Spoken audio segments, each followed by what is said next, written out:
Mitos tentang peradaban Atlantis pertama kali dicetuskan oleh seorang filsafat Yunani kuno bernama Plato, 427-347 SM, dalam buku Critias dan Timaeus.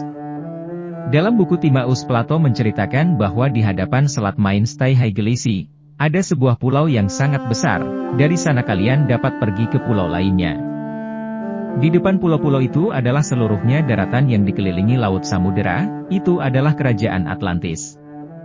Garis besar kisah pada buku tersebut ada sebuah daratan raksasa di atas samudera Atlantik arah barat laut tengah yang sangat jauh, yang bangga dengan peradabannya yang menakjubkan. Ia menghasilkan emas dan perak yang tak terhitung banyaknya. Istana dikelilingi oleh tembok emas dan dipagari oleh dinding perak. Dinding tembok dalam istana bertahtakan emas, cemerlang dan megah. Di sana, tingkat perkembangan peradabannya memukau orang. Memiliki pelabuhan dan kapal dengan perlengkapan yang sempurna, juga ada benda yang bisa membawa orang terbang. Kekuasaannya tidak hanya terbatas di Eropa, bahkan jauh sampai daratan Afrika. Terdapat beberapa catatan tentang usaha para ilmuwan dan orang-orang dalam pencarian untuk membuktikan bahwa Atlantis itu benar-benar pernah ada. Menurut perhitungan versi Plato, waktu tenggelamnya kerajaan Atlantis, kurang lebih 150 tahun yang silam. Plato pernah beberapa kali mengatakan, keadaan kerajaan Atlantis diceritakan turun-temurun, sama sekali bukan rekaannya sendiri. Plato bahkan pergi ke Mesir minta petunjuk biksu dan rahib terkenal setempat waktu itu. Guru Plato yaitu Socrates ketika membicarakan tentang kerajaan Atlantis juga menekankan, karena hal itu adalah nyata, nilainya jauh lebih kuat dibanding kisah yang direkayasa. Jika semua yang diutarakan Plato memang benar-benar nyata, maka sejak 12.000 tahun silam, manusia sudah menciptakan peradaban. Namun di manakah kerajaan Atlantis itu? Sejak ribuan tahun silam orang-orang menaruh minat yang sangat besar terhadap hal ini. Hingga abad ke-20 sejak tahun 1960-an, Laut Bermuda yang terletak di bagian barat Samudera Atlantik, di Kepulauan Bahama, dan laut di sekitar Kepulauan Florida pernah berturut-turut diketemukan keajaiban yang menggemparkan dunia. Suatu hari di tahun 1968, Kepulauan Bimini di sekitar Samudera Atlantik di gugusan Pulau Bahama, laut tenang dan bening bagaikan kaca yang terang, tembus pandang hingga ke dasar laut. Beberapa penyelam dalam perjalanan kembali ke Kepulauan Bimini, tiba-tiba ada yang menjerit kaget. Di dasar laut ada sebuah jalan besar. Beberapa penyelam secara bersamaan terjun ke bawah, ternyata memang ada sebuah jalan besar membentang tersusun dari batu raksasa. Itu adalah sebuah jalan besar yang dibangun dengan menggunakan batu persegi panjang dan poligon. Besar kecilnya batu dan ketebalan tidak sama, namun penyusunannya sangat rapi, konturnya cemerlang. Apakah ini merupakan jalan posnya kerajaan Atlantis? Awal tahun 70-an di sekitar Kepulauan Yasuel Samudera Atlantik, sekelompok peneliti telah mengambil inti karang dengan mengebor pada kedalaman 800 meter di dasar laut. Atas ungkapan ilmiah, tempat itu memang benar-benar sebuah daratan pada 12.000 tahun silam. Kesimpulan yang ditarik atas dasar teknologi ilmu pengetahuan, begitu mirip seperti yang dilukiskan Plato. Namun, apakah di sini tempat tenggelamnya kerajaan Atlantis? Tahun 1974, sebuah kapal peninjau laut Uni Soviet telah membuat 8 lembar foto yang jika disarikan membentuk sebuah bangunan kuno mahakarya manusia. Apakah ini dibangun oleh orang Atlantis? Tahun 1985, dua kelasi Norwegia menemukan sebuah kota kuno di bawah area laut, segitiga maut. Pada foto yang dibuat oleh mereka berdua, ada dataran, jalan besar vertikal dan horizontal serta lorong, rumah beratap kubah, gelanggang aduan, binatang, kuil, bantaran sungai DLL. Mereka berdua mengatakan mutlak percaya terhadap apa yang mereka temukan itu adalah benua Atlantis seperti yang dilukiskan oleh Plato. Benarkah itu? Yang lebih menghebohkan lagi adalah penelitian yang dilakukan oleh Ariso Santos, seorang ilmuwan asal Brasil. Santos menegaskan bahwa Atlantis itu adalah wilayah yang sekarang ini disebut Indonesia. Dalam penelitiannya selama 30 tahun yang ditulis dalam sebuah buku, Atlantis, The Lost Continent Finally Found, The Definitive Localization of Plato as Lost Civilization, dia menampilkan 33 perbandingan, seperti luas wilayah, cuaca, kekayaan alam, gunung berapi, dan cara bertani, yang akhirnya menyimpulkan bahwa Atlantis itu adalah Indonesia. Sistem terasisasi sawah yang khas Indonesia, menurutnya, ialah bentuk yang diadopsi oleh Candi Borobudur, piramida di Mesir, dan bangunan kuno Aztec di Meksiko. Ini ada lagi yang lebih unik dari Santos dan kawan-kawan tentang usaha untuk menguak misteri Atlantis.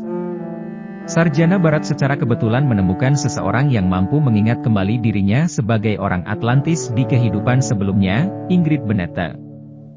Beberapa penggal kehidupan dan kondisi sosial dalam ingatannya masih membekas, sebagai bahan masukan agar bisa merasakan secara gamblang peradaban tinggi Atlantis.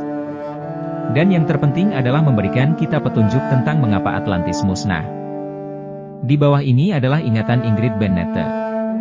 1. Kehidupan yang dipenuhi kecerdasan dalam kehidupan sebelumnya di Atlantis, saya adalah seorang yang berpengetahuan luas, dipromosikan sebagai kepala energi wanita, pelindung kristal, setara dengan seorang kepala pabrik pembangkit listrik sekarang. Pusat energi ini letaknya pada sebuah ruang luas yang bangunannya beratap lengkung. Lantainya dari pasir dan batu tembok, di tengah-tengah kamar sebuah kristal raksasa diletakkan di atas alas dasar hitam. Fungsinya adalah menyalurkan energi ke seluruh kota. Tugas saya melindungi kristal tersebut. 2. Berkomunikasi dengan hewan. Saya sering pergi mendengarkan nasihat lumba-lumba. Lumba-lumba hidup di sebuah tempat yang dibangun khusus untuk mereka. Sebuah area danau besar yang indah, mempunyai undakan raksasa yang menembus ke tengah danau. Pilar dua sisi undakan adalah tiang yang megah, sedangkan area danau dihubungkan dengan laut melalui terusan besar. Di siang hari lumba-lumba berenang di sana, bermain-main, setelah malam tiba kembali ke lautan luas. Lumba-lumba bebas berkeliaran, menandakan itu adalah tempat yang sangat istimewa. Lumba-lumba adalah sahabat karib dan penasihat kami. Mereka sangat pintar, dan merupakan sumber keseimbangan serta keharmonisan masyarakat kami. 3. Lingkungan yang indah permai di timur laut Atlantis terdapat sebidang padang rumput yang sangat luas. Padang rumput ini menyebarkan aroma wangi yang lembut, dan saya suka duduk bermeditasi di sana. Aromanya begitu hangat. Kegunaan dari bunga segar sangat banyak, maka ditanam secara luas. Misalnya, bunga yang berwarna biru dan putih ditanam bersama, ini bukan saja sangat menggoda secara visual, sangat dibutuhkan buat efektivitas getaran. Padang rumput ini dirawat oleh orang yang mendapat latihan khusus dan berkualitas tinggi serta kaya pengetahuan.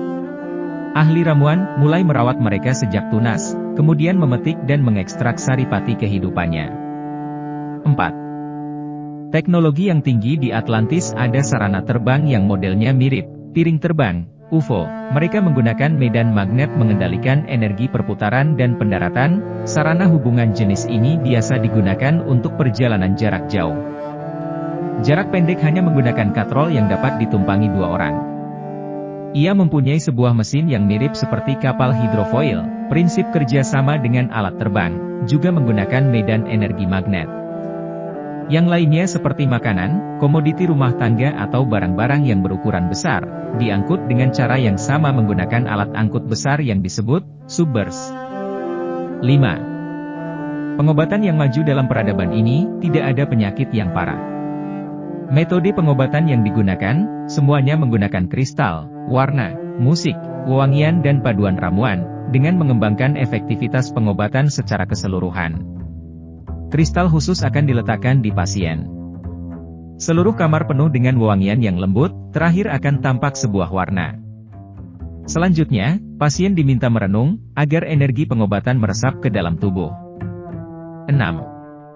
Sumber kehancuran lewat ingatan Ingrid Benete. Diketahui tingkat perkembangan teknologi bangsa Atlantis berbeda sekali dengan peradaban kita sekarang, bahkan pengalamannya akan material berbeda dengan ilmu pengetahuan modern. Sebaliknya mirip dengan ilmu pengetahuan Tiongkok kuno, berkembang dengan cara yang lain. Peradaban seperti ini jauh melampaui peradaban sekarang. Mendengarnya saja seperti membaca novel fiktif.